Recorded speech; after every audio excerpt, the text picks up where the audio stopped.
Bem-vindos, mais um vídeo do Conversas em Jogo. Hoje vamos ter aqui uma pessoa muito especial para o hobby. Acho que não tenho que fazer apresentações, é um dos canais mais vistos do nosso país. Com não sei quantos, usando aqui mesmo, falando aqui em bom português, não sei quantos artigos, não sei quantos estudos sobre o jogo de tabuleiro moderno e não só. Miquel, primeiro, obrigado por aceitares o nosso convite. Obrigado, é um prazer estar aqui. É a minha primeira Leiria Com, portanto, tu que já és um habitué... Vai ser marcante, de certeza. Vai ser marcante. Deverá ser marcante. O que é que nós pretendíamos hoje aqui, trazendo o Miquel? Agora, o Miquel disse-me que não tinha assistido aos outros vídeos, que é uma vantagem para mim. Estou a zero. Miquel, explica-me assim, de uma forma breve, como é que nós chegamos aqui? Como é que esta Leiria Com acontece? E porquê Leiria Com? Porquê em Leiria? Como é que isto se... É assim, eu não estou associado ao início da Leiria Con, juntei-me mais tarde, especialmente através dos Board Gamers de Leiria, que fazemos parte de uma associação, da Associação Asteriscos, e nós fomos em parte um modo de dar continuidade a algo que a Spiel Portugal, que é quem organiza a Leiria Con, já fazia na altura, que para além da Leiria Con faziam encontros mensais e faziam algumas atividades também nas escolas e afins, e desafiaram-nos a dar alguma continuidade, uma vez que eles faziam na Marinha Grande, nós fazemos em Leiria. E então fomos fazendo e começámos a criar os nossos encontros mensais também, primeiro semanais. Aliás, era para ser quinzenais, mas depois percebemos que podia ser semanal. E então depois criámos e fomos dando continuidade e fomos ajudando a fazer crescer a comunidade em Leiria, na região de Leiria. E depois fomos convidados para fazer parte da Leiria Con, como uma entidade que ajuda a organizar, e fomos ficando responsáveis, uma vez que tínhamos essa experiência, responsáveis por a sala mais dedicada às crianças, ou dedicada àquilo que eram o público mais introdutório, que chegava e queria ter alguma forma de conhecer jogos novos, e daí estarmos com a sala Leiria Kids, e depois também surgiu, como sugestão, começar a criar os Leiria Talks, que foram algumas conversas para acontecerem na convenção, uma vez que a convenção era muito direcionada para testar jogos e experimentar, e não tinha até ao momento esta parte de conversa e de partilha de conteúdos e de conversa mais formal, e passou a ter então agora também no Leiria Talks, onde tu vais participar também amanhã. É verdade. Vai ser também aqui, para nós, sendo a primeira vez, é mais um fator de, diríamos, pressão para o dia da manhã, poder fazer aqui um bocadinho da apresentação daquilo que também é o nosso projeto. E também teve a minha entrada também foi curiosa, porque como é que eu conheci a Leiria Con? Eu já era jogador de Magic the Gathering e depois de alguns jogos de tabuleiro, mas muitos de computador também, jogos complexos na altura, e vi uma vez no jornal, Convenção de Jogos de Tabuleiro, e um amigo meu, o Edgar, que até faz alguns vídeos comigo, decidimos ir ver o que é que era. E tivemos a sensação do uou, quando entramos na sala. Não era aqui na altura, mas quando vemos a sala e vemos tantos jogos diferentes, e percebemos que a partir daí, terá sido em 2009, mais coisa, 2010, mais coisa, menos coisa, e a partir daí então foi começar a participar e começar a crescer como jogador também, porque é naquele momento em que nós percebemos que há muito mais jogos do que aqueles que nós conhecemos, e que provavelmente haverá jogos que nós queremos procurar, explorar, e depois vamos chegar à conclusão que há uns que gostamos mais do que outros por muitas razões.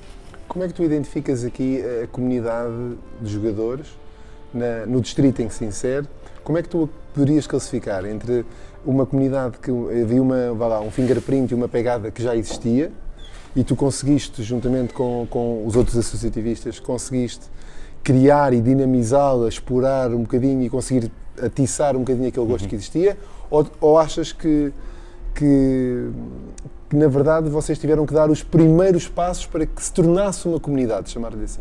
É assim, havia já algum hábito por este trabalho que havia da Spiel Portugal e dos encontros que já existiam, e um certo hábito a ver um certo grupo de pessoas que jogavam, mas aquilo que foi pelo menos a minha percepção e a nossa percepção, é que havia estes grupos que se juntavam, por exemplo, na Leiria Con, ou nestes encontros mensais, mas depois funcionavam muito, que estavam a jogar em casa das pessoas, ou seja, eram convívios mais de pequenos grupos. Sim, sim.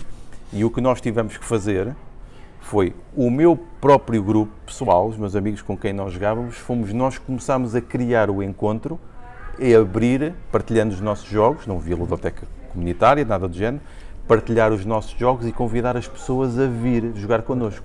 Tanto que os nossos primeiros encontros, e acho que os primeiros foram em 2014, começámos a fazer, tinham 6 pessoas, não tinham mais do que isso. Mas o simples facto de termos regularidade, ou seja, das pessoas saberem que todas as sextas-feiras poderiam aparecer, não tinham que confirmar, não tinham que nada, bastava aparecerem. Simplesmente. E nós estávamos lá na altura e estávamos sempre disponíveis para ensinar a jogar e convidar para jogar connosco, foi a continuidade disto ajudou a criar comunidade. E algumas das pessoas que já jogavam no seu pequeno grupo passaram a vir jogar connosco, porque depois perceberam que também era um local onde podíamos partilhar conhecimento sobre jogos. Ou seja, o que é que vocês andam a jogar, coisas novas é que saíram, olha, eu tenho este, tu tens este, vamos experimentar, vais-me ensinar. Nós sabemos que uma das principais barreiras destes jogos é o ensinar. Correto. Porque é difícil pegar num livro de regras e começarmos a jogar de imediato. É verdade. Se tivermos alguém que nos ensine a jogar, é fantástico, isso ajuda muito. Simplifica muito. E é aquilo que nós fazemos e fazemos aqui na Leiria Con também. Se tu reparares, não há propriamente ninguém aqui a ensinar a jogar.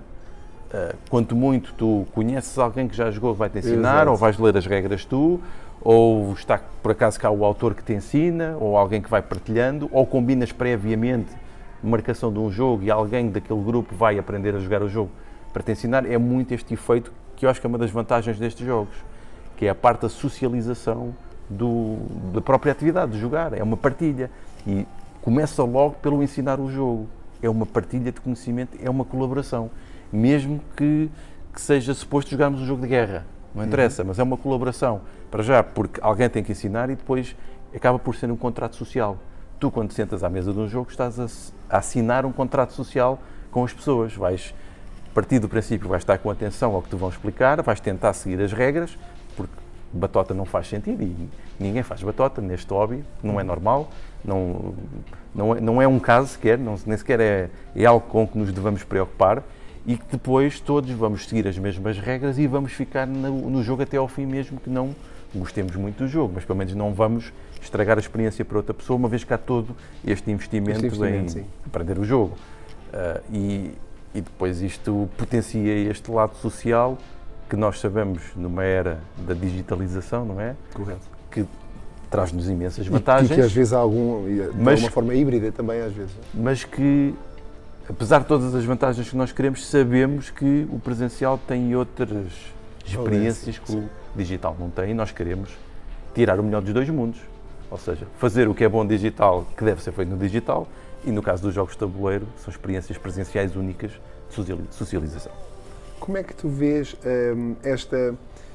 por vezes sente-se também em algumas convenções que têm também digital, parece que por vezes há aqui vamos lá, não quer se calhar o termo preconceito é muito forte, mas quem joga digital e parece que há algum preconceito em poder tocar depois no jogo de tabuleiro, a não ser que a temática seja muito semelhante ou que até há determinados sucessos no campo digital que também existem no jogo de tabuleiro. Mas por vezes dizem, e tive esta experiência até agora recentemente, na Futuralia também, em que vou ter com um grupo de jovens em que eu jogo isto, jogo aquilo, então, e no jogo de tabuleiro, jogo de tabuleiro, e assim, o que é que achas que provoca este... Achas que é desconhecimento? Achas que é não estar sensibilizado para? Eu também senti algo que é, de alguma forma, um desses jovens comentou que era... Ele disse, pronto, um bocadinho mais a título pessoal, sentia-se mais exposto perante os outros. Sim. O facto de não saber ou de... Não sei, não ter tocar de outra acho que forma. estás a tocar em várias coisas importantes. E que eu tenho sentido também, ao longo da experiência que tenho tido com isto e de coisas que vou lendo também, e que vou tentando investigar, que é, para já existe um grande desconhecimento do que são os chamados jogos de hobby. Porque tu tens os jogos de tabuleiro, que nós chamamos os jogos do mercado de massas, que estão nos supermercados, que são muito conhecidos, alguns já estão nos supermercados há 50 anos, são os mesmos de sempre, e isso acaba por criar bastante preconceito no público geral, que nunca foi sujeito a conhecer outras coisas. E então há preconceitos, porque esses jogos nós sabemos que têm vários problemas e que não são assim tão interessantes quanto isso, especialmente quando tu comparas esses jogos, os jogos de tabuleiro do mercado de massas, com os jogos digitais de topo. Correto. Estás a comparar coisas muito desiguais. E obviamente que se as pessoas o que conhecem esse tipo de jogo vão partir do princípio que nós estamos todos aqui a jogar Monopólios. Foi uma resposta que eu ouvi. Ou jogar xadrez. Não nada contra o xadrez, mas o xadrez proporciona outro tipo de experiências que não proporcionam os jogos que nós jogamos aqui. Portanto, há esta coisa. Ou imaginam que estamos a jogar os jogos de cartas convencionais também, tradicionais portugueses, ou Monopólios, ou xadrez. E nós sabemos que não estamos a fazer nenhuma destas coisas. E a outra situação que estás a dizer é uma coisa que se nota com adultos, que é quando tu convidas um adulto a jogar um jogo, e foi aquilo que falámos anteriormente também, estes jogos exigem que tu aprendas coisas novas. Correto. Porque têm mecanismos, têm sistema de jogos totalmente diferentes daquilo que tu estás habituado. E mesmo para nós que estamos habituados a jogar muitos jogos, se vem um jogo novo, temos ali todo um processo de aprendizagem daquele jogo. Certo. Por mais jogos que tu tenhas jogado.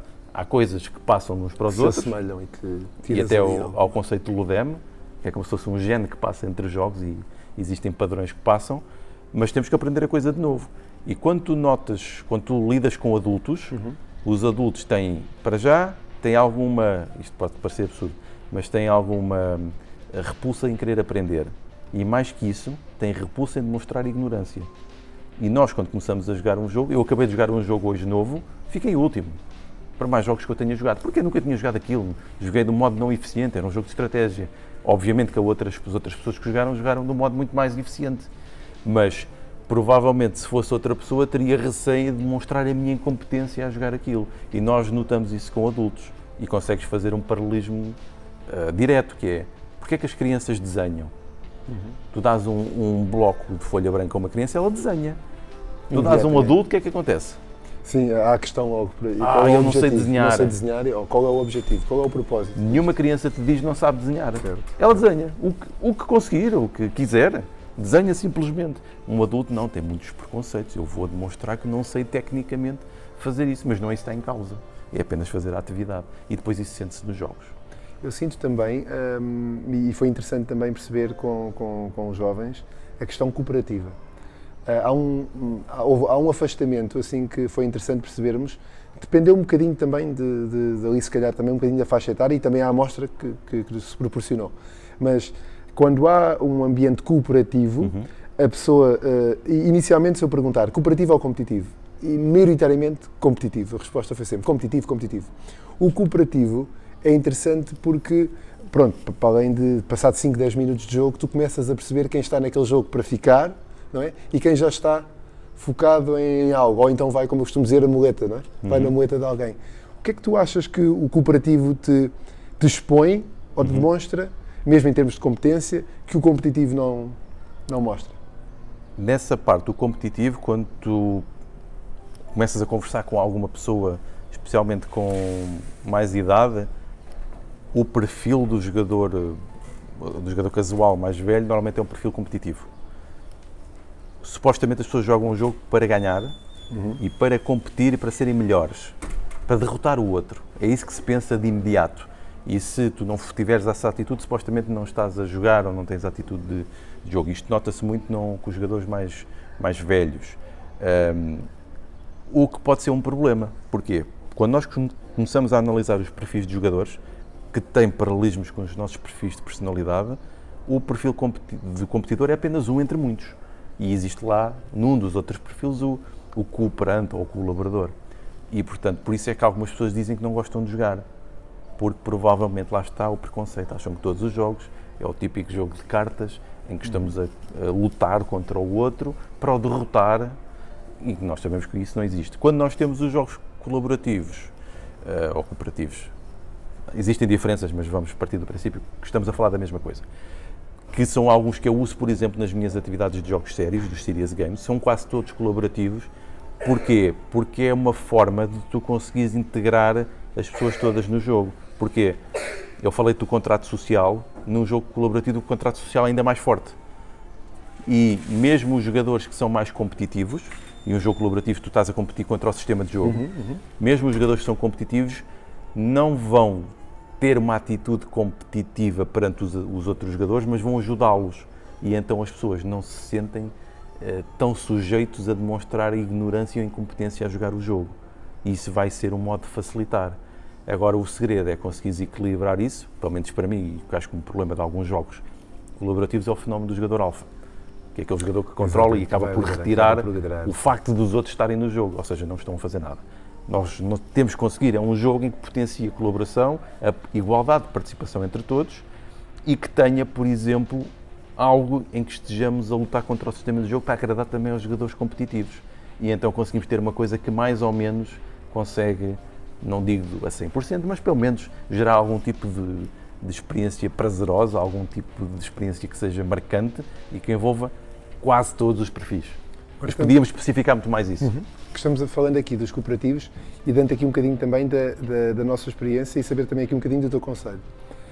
Muitas vezes nós, quando estamos a fazer e quando dinamizamos jogo cooperativo, como tu disseste muito bem, identificamos com alguma clareza quem é que vai liderar aquele grupo. E às vezes existem perfis competitivos nesse sentido, em que um vai tentar sobrepor ao outro e sentimos muitas vezes que há 2 ou 3 pessoas que estão maioritariamente caladas o tempo todo, não é? Mas o que é curioso, mas quando o objetivo falhou, são essas pessoas que rapidamente apontam e dizem, quando eu queria fazer outra decisão, a decisão era sempre a tua. Pronto, e a resposta é sempre, olha, mas porquê é que não falaste? Não é? Pronto, e isso nós identificamos de fora. É nossa prática intervir no jogo como mediador, ou seja, como para desamarrar aquela pessoa que é mais introvertida. Isto é correto na tua perspectiva? Esta intervenção do dinamizador ou essa intervenção não deve acontecer? Essa dinamização, quando estás a falar, por exemplo, de jogos cooperativos... Pandemic, por exemplo. Sim, por exemplo. Mas eu estou aqui a pensar, por exemplo, eu no contexto de jogo, que é jogo para ser um mero produto de entretenimento como o Pandemic, sinceramente, eu acho que nós não devemos de intervir. Okay. Aliás, ninguém deve de intervir porque nem é suposto haver um facilitador. Não há esse papel no jogo. Ou seja, o jogo, quando foi criado, é para os jogadores todos intervirem. Agora, o que tu estás a falar é aquilo que, por exemplo, eu uso nos jogos sérios, como Serious Game. É quando tu pegas nesse jogo, porque um Serious Game pode ser um jogo que é construído diretamente para ser um Serious Game ou pode ser adaptado. E um Serious Game é o quê? É um jogo que, para além de entreter as pessoas, de gerar envolvimento, ele tem que atingir outros objetivos para além daquilo. Portanto, tem de fazer as duas coisas. E pode, por exemplo, o Pandemic pode ser um Serious Game para trabalhar quais são os requisitos para atingir colaboração. E assim transformaste o Pandemic num Serious Game. Agora aí, quando tu fazes isso, tens que ter o facilitador.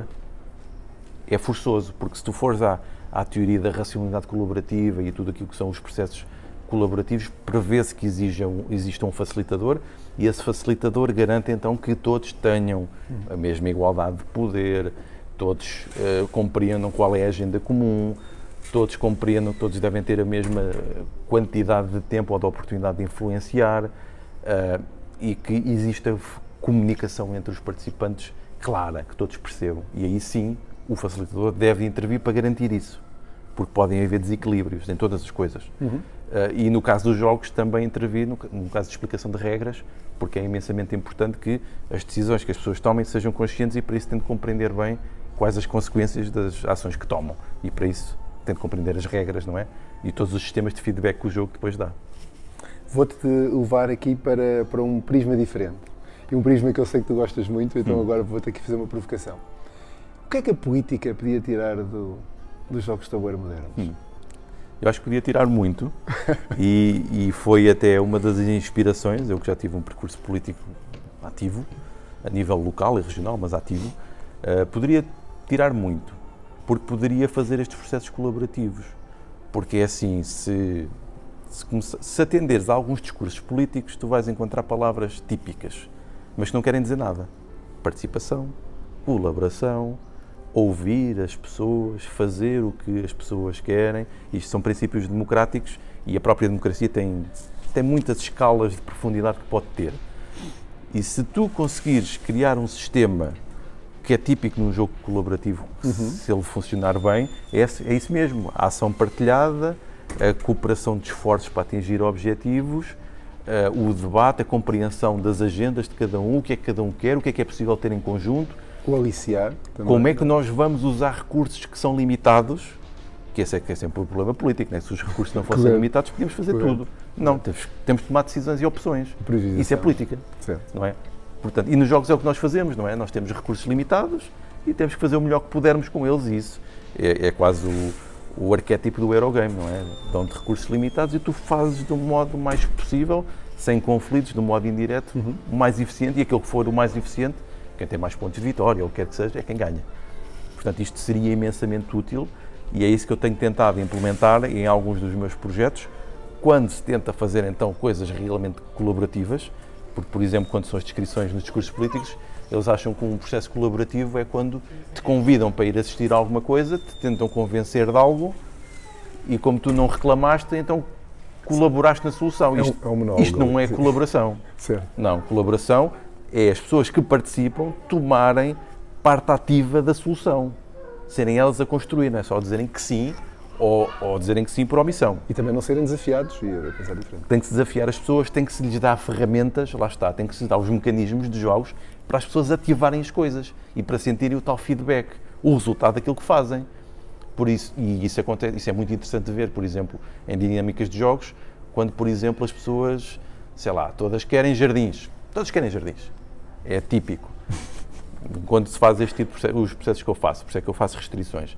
Todos querem jardins, mas depois, quando começamos a ver as consequências de haver jardins em todo o lado, se calhar já não querem. Ok? E o que é que isto faz? Isto faz-se nos jogos. Tu vês as consequências das tuas decisões. E depois o mais interessante é que tu estás a simular as coisas. Não tens que fazer jardins em todo o lado para tu veres os efeitos de ter jardins em todo o lado. Podes simular e então podes evitar más decisões. Portanto, isso seria imensamente útil, como, por exemplo, método de simulação para apoiar a tomada de decisão política, mas também como método de decisão para que as pessoas participem, percebam as consequências das decisões que podem tomar e então poderem conscientemente tomarem a melhor decisão para elas próprias, para defenderem os seus interesses, porque por vezes aquilo que nós achamos que é melhor não é, ou não cumpre aquilo que nós queremos, efetivamente. E tu vês esse lado mais impactante do jogo num perfil e num percurso formativo em que a pessoa segue toda a escolaridade obrigatória, segue para a universidade, ou tu vês que para este tipo de raciocínio que estavas a elaborar teria que ser num estado mais maduro, em que a pessoa já está dentro do ativo, em que tem o contacto com a realidade, aqui falando da política, com uma realidade política diferente, uma sensibilidade política diferente, e aí sim o jogo pode impactar de uma forma mais ativa, ou tu achas que deveria ser o oposto? O podemos usar em todas as fases. E o ideal era usar o mais cedo possível, para tomar consciência destas coisas todas. Mas ele é possível de ser feito mesmo em pessoas que não tiveram nenhum hábitos de usar este tipo de técnicas. Eu tenho feito isso também. É possível. Agora, quando estamos a fazer esse tipo de coisas, temos, lá está, atender àquilo que falámos, os preconceitos estabelecidos, todas essas coisas, os níveis de complexidade, o facto das pessoas terem receio de terem que se reger por novos sistemas de regras e demonstrarem eventualmente ignorância. Por isso temos que fazer coisas muito simples e que geram resultados de imediato. E é isso que eu faço a maior parte das vezes. Os jogos que eu crio para, sei lá, para os mais variados tipos de processos, ou os que adapto, por vezes adapto deles que existem, tenho de retirar muitas regras e muitas coisas para direcionar para aquilo que eu quero, ou então quando crio algo novo são coisas mesmo muito simples, em que tu ensinas em 10 minutos e depois vais apoiando, ou menos até, porque em 10 minutos já é superior ao nosso suposto tempo de atenção. Correto. E às vezes as pessoas esquecem-se disso. Vendo aqui um bocadinho do outro lado, aqui como és pai, como eu também sou, como é que tu digeres o teu ímpeto pelo conhecimento também, a tua exigência, que obviamente dentro dos jogos ela foi subindo progressivamente, mas quando chega à fase de tu aconselhares e apropriares os jogos àquilo que a tua filha possivelmente gostaria de jogar, como é que tu fazes essa gestão? Entre o Micael, o pai e a idade aconselhada, vamos chamar assim. E isso é difícil de fazer, isso é aquela velha questão também, o que é um jogo de introdução? Depende muito da pessoa em causa. Eu já usei Terraforming Mars como jogo de introdução e funcionou perfeitamente. Conseguiste identificar o público? Porque o público iria reagir bem àquele tipo de jogo e iam estar a jogar comigo, os iria ajudar durante o próprio processo de jogo. Ok? E isso funciona. Por exemplo, agora no caso de crianças, olha, por exemplo, coisas surpreendentes. Isso foi uma coisa que me surpreendeu. Por exemplo, a minha filha gosta muito de jogar Dominion, que é um jogo que é abstrato, altamente abstrato naquilo que está a fazer. É um deck builder, tu nem sequer, ou seja, é as cartas que tu jogas no momento e por vezes os recursos são virtuais, nem sequer existem, nem sequer os tens. Sim. E isso surpreendeu-me. Mas eu acho que, por exemplo, aquilo que fez com que ela gostasse de jogar aquilo é o prazer que dá em encadear as cartas, que é um prazer típico dos deck builders, mas o simples facto de estar a jogar também comigo. porque Sim. é um jogo que funciona muito bem a dois. Eu ia dizer-te isso. Eu acho. E isto cativou-a, e depois o facto dela poder interagir comigo, o tipo de cartas que tu usas e afins, e eu diria que isso funcionou bem porque acabou por ser uma atividade que fazemos os dois. E quando jogamos Dominion só jogamos os dois, só eu é que jogo com ela. Olha, eu aí partilho exatamente a opinião contigo, que é, eu acho que o impacto e a necessidade que as crianças hoje têm de estar connosco e de partilhar momentos connosco, e se puderem ser momentos destes, em que há desafio, em que há desafios constantes, eu acho que muitas vezes o jogo, e às vezes noto com as minhas miúdas também, o jogo passa quase para o segundo plano. Tu olhas para elas e vês que elas estão no teu mundo, aquele momento é delas, entendes? E eu acho que é uma das maiores valências, por exemplo, de um ambiente de ludoteca, que eu tento passar e transmitir. Aquele momento é vosso. Okay? Às vezes o jogo passa para secundário. Às vezes pessoas que eram competitivas no início deixaram de o ser, porque dá-lhes tanto gosto, aquela alegria, aquela felicidade daquele momento, que isso passou a ser secundário. Apesar de ter as mesmas preocupações como pai, claro, e gostar que se podemos ir um bocadinho mais à frente, ou que eu acho que às vezes, não sei se partilhas, que às vezes ser mais complexo, se calhar não me tirei dali o entregável que eu queria.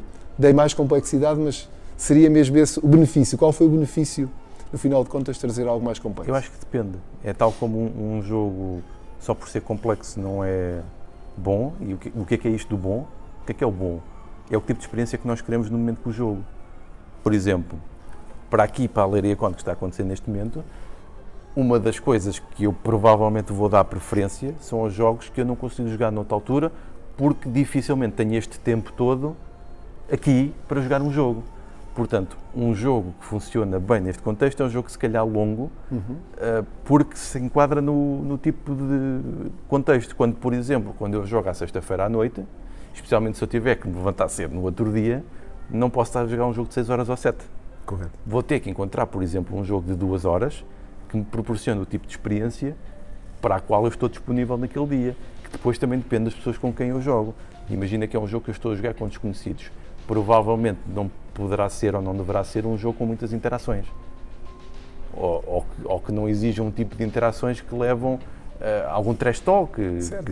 Mas se for feito com invasivo, não é? Mas se for, por exemplo, com algumas pessoas que eu conheço muito bem, eu vou querer um jogo desses porque vamos todos rir com aquilo, com a própria experiência que está a ser criada.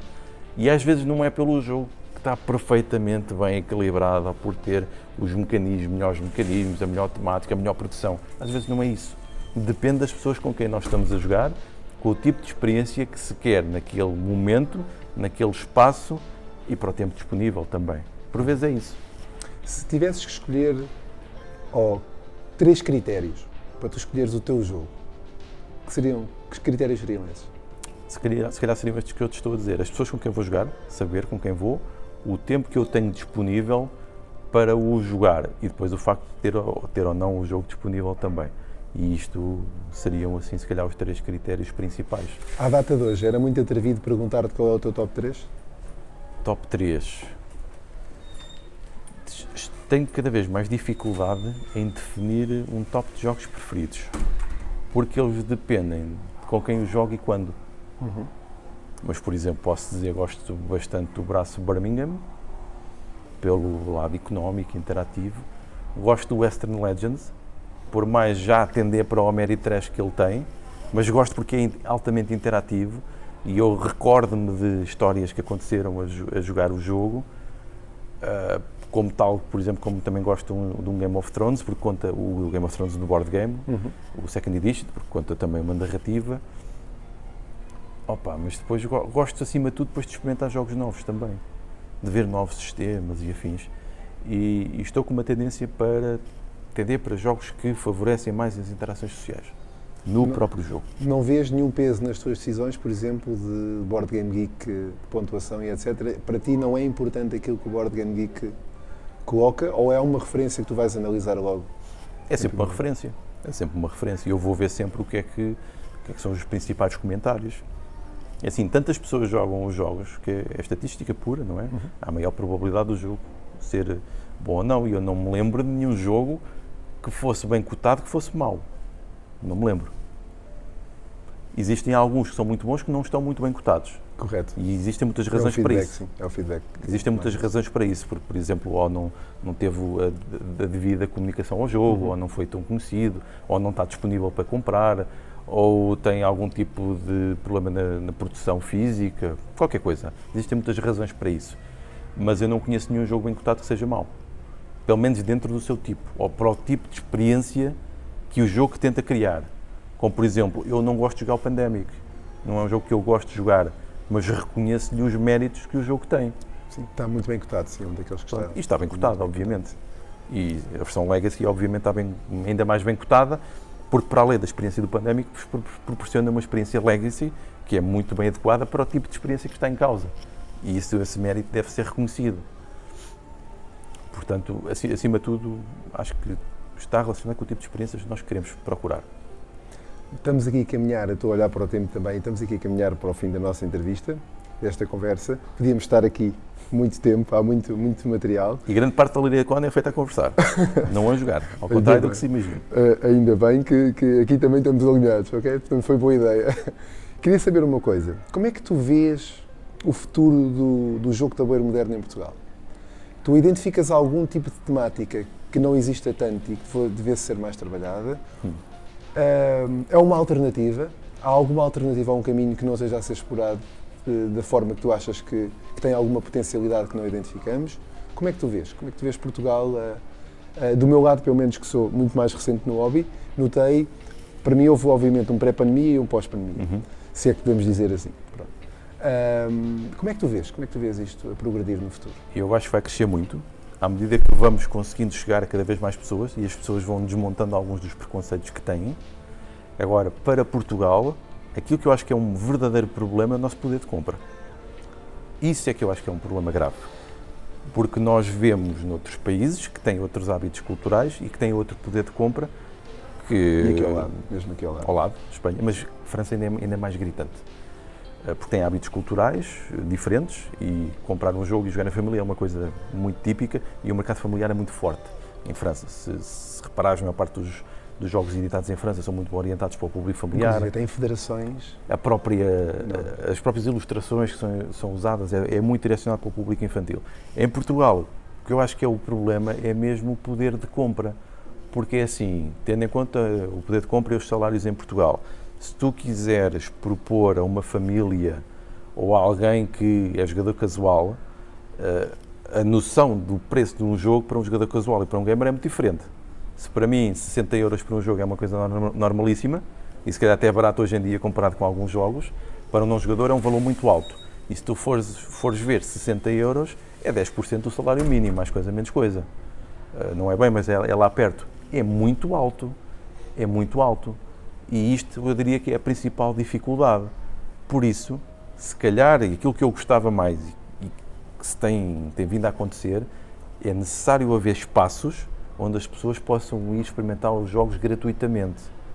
O ambiente ludoteca? Por exemplo, o ambiente ludoteca, ou o ambiente de associações, que também se faz há muito tempo em muitos sítios, é uma das melhores maneiras para as pessoas poderem experimentar, ver o que é que existe, e depois de poder tomar algumas decisões, porque os recursos, lá está, é como nos Eurogames, são escassos.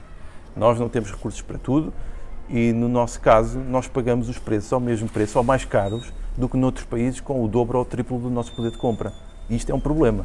Acho que é um problema considerável. Em Portugal, que nós falamos tanto, e desde o efeito Web Summit, e que falamos tanto em startup e a vinda de startup, tu vês o processo criativo de jogo ser algo que possa também nascer alocado a startups?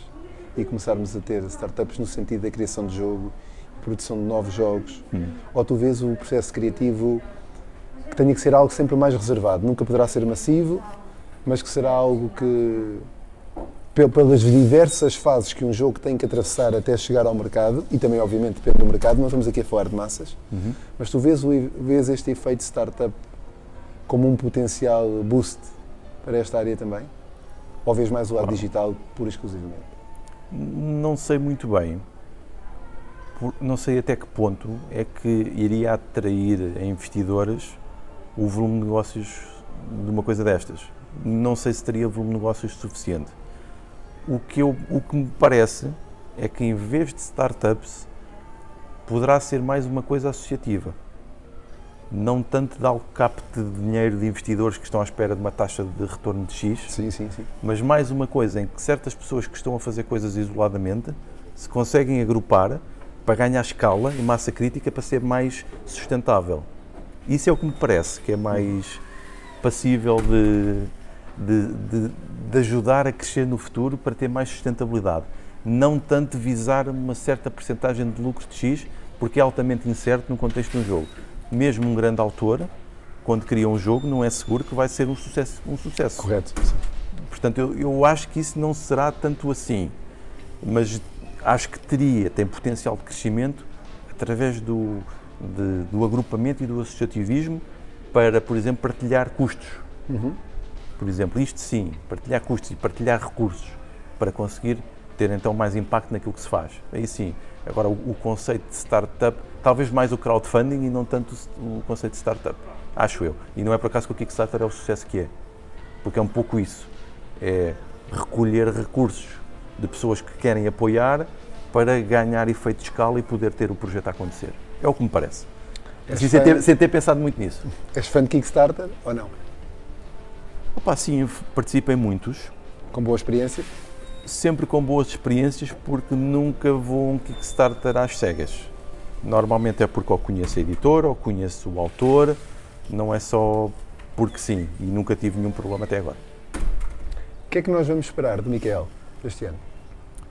Olha, não sei muito bem, mas se calhar continuidade daquilo que tenho feito. Mais coisas para o canal do YouTube, sendo que o canal do YouTube tem mudado, fez 4 anos agora, fez 4 anos agora e tem mudado. Começou com os unboxings e os tutoriais básicos, mas eu agora faço um pouco de questão de incluir um pouco mais daquilo que é o meu trabalho extra jogos, mas relacionado com os jogos, para ter algumas coisas sobre a perspectiva do game design, a perspectiva da aplicação dos jogos fora do contexto de entretenimento, algumas reflexões sobre outros assuntos associados aos jogos, esse tipo de coisas, conversas, e para criarmos algum tipo de conhecimento que possa ser partilhado e usado. Da minha parte, vou continuar a fazer vários projetos de serious games e afins, vou tentar que isto tenha mais escala, chegar a mais pessoas, e eu acho que mesmo todos nós que estamos a trabalhar isoladamente, é o que estava a dizer da parte da associação. À medida que vamos fazendo mais coisas, as pessoas depois começam a ouvir, mas isto também está a ser feito mais ou menos parecido ali.